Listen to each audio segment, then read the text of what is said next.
Everybody, let's give you a live look at Keystone Resort and Loveland Ski Area to kick off your Tuesday morning. We're already seeing snow coming down in the high country, several inches already so far, but we are expecting up to 3 feet in parts of the mountains. There is a winter storm warning for the mountains right now. We got it all covered for you. Good morning. I'm Jordan Chavez. And I'm Corey Rose. Let's get a check of that forecast with senior meteorologist Chris Bianchi. This is why you have called a weather impact day today. Yeah, it's because of the mountain snowfall. And here in the Denver area, the good news is we're calm through today. It's obviously a big travel day, not as big as tomorrow, but if you're flying in or out of DIA, you are fine for today. If you are driving through the mountains, totally different situation. This is what it looks like at the Eisenhower Johnson tunnels there to the right, and then you got Loveland Ski Area here to the left. Not seeing a ton of heavy snow right now. This looks like we're talking about some probably light to moderate snowfall right now, but that snow will continue to intensify as we head through the day today. In red, winter storm warnings, that's for 1 to 3 feet of snow.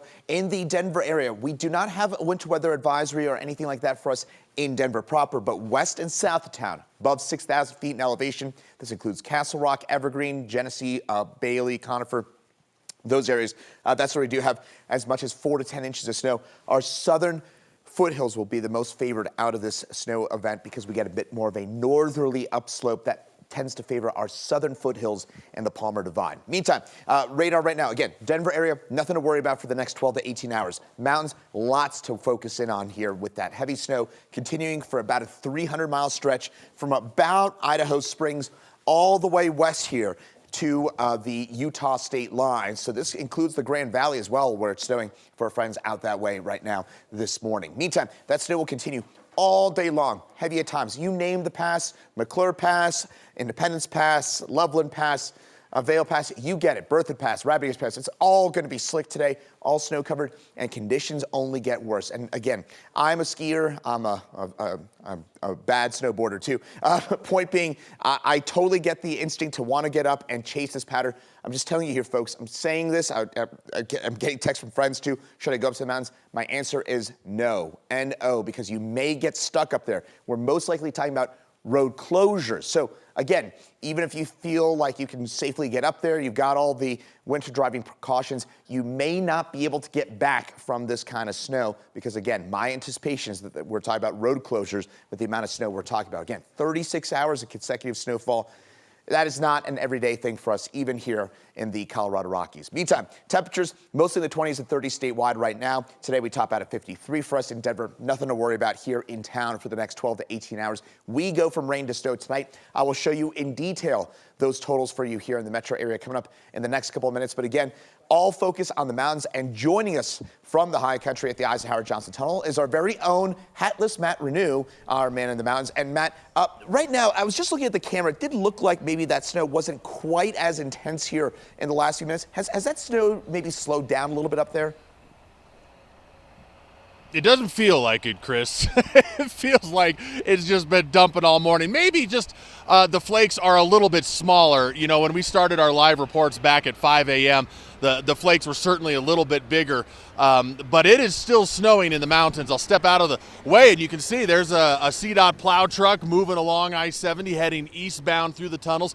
We've seen a lot of that this morning. We've also seen a lot of the big wreckers circling between Silverthorne and the tunnel as they do some tow help to try to get some of those semis up the hill, but nothing significant to report as far as traffic issues yet, but the snow is definitely causing some slowdowns along I-70. If you're heading west out of Denver this morning and into the mountains, and it's going to be a little bit tough of a drive, you're going to run into a little bit of that snow at Georgetown and Idaho Springs. That's where you're going to see that snow starting to accumulate on the sides of I-70 where the asphalt's a little bit cooler, but then you get up towards the Continental Divide, just east of the Continental Divide and just west of the Continental Divide. You will see significant snow on I-70. It's difficult to see any of the lanes at this hour because it's snow-packed and icy. You're definitely going to want to take it slow. Leave a lot of space between you and the car in front of you because it is slick.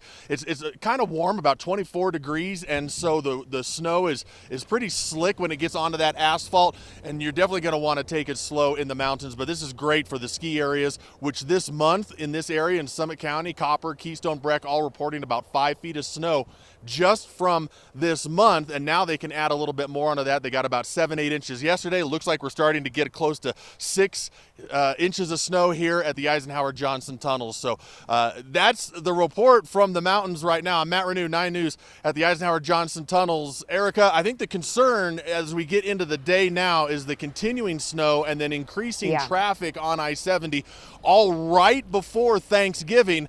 We don't want to see traffic yams in the mountains. Yeah, it's a bad combination of a whole lot of things right before one of the busiest travel days where folks drive, Matt. So all very correct what you just said. We really hope people heed the warnings. It does feel like they have been, at least this morning. It is 7:06. We've got a live look from our CDOT cameras for you. I-70 Vale Road, I-70 in Frisco. We are just covered in snow. And as Chris Bianchi has been saying all morning long, this is just the start of this weather event. So few cars out here this morning, but a whole lot of snow covering the interstate. We still have active chain and traction laws between Georgetown and Vail this morning. We've been following one mountain crash just before the tunnels. It's along westbound I-70.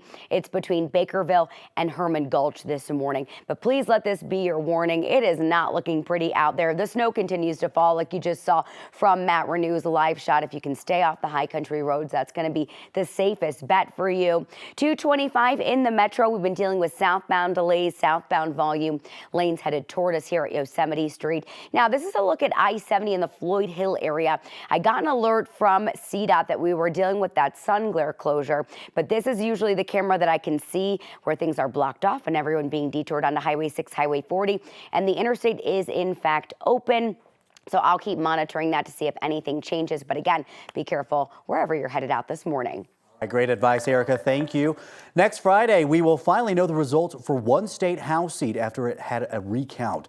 Republican Rebecca Kelty received 6 more votes than Democratic State Representative Stephanie Vigil, and the race is undergoing a mandatory recount because of this. The House seat covers El Paso County. 41,000 people voted in the race. 6 votes is well within the range for a required recount.